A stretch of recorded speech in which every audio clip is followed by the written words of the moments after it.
dân màu thầu điệp dân ca thầu cầu về bắp xoáy nó nâng bình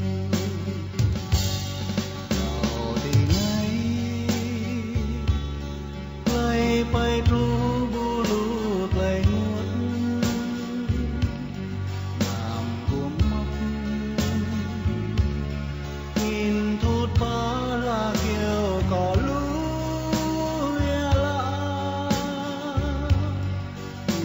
đây giờ nín đây giờ tình còn nào mơ lo biết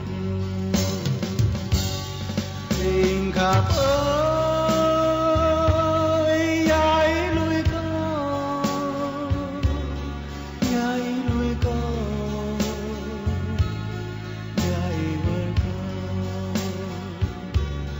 tình khắp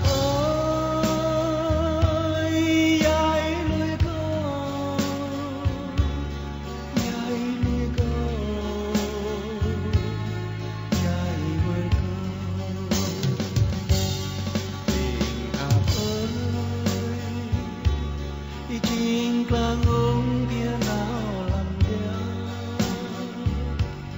chẳng yên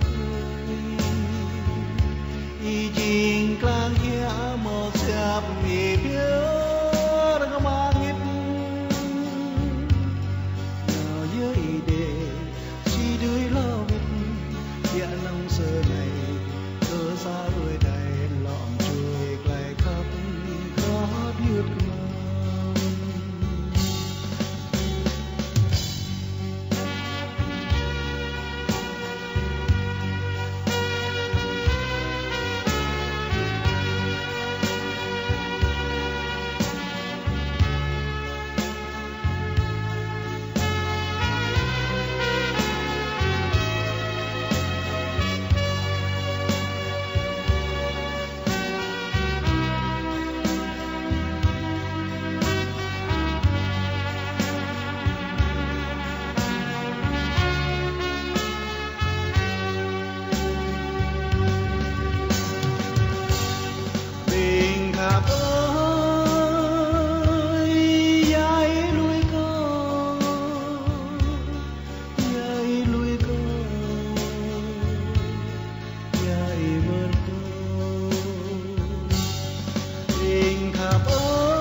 chính ta ngông kia nào làm đeo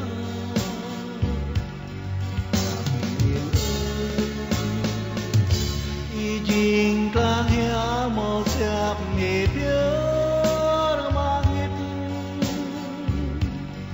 nào dưới đề chỉ đuôi lo biết địa năm xưa này cơ xa đuôi đầy lọm chui quay khắp có biết tình khắp ơi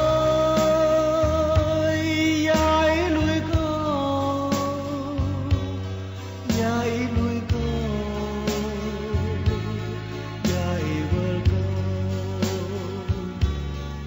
tình khắp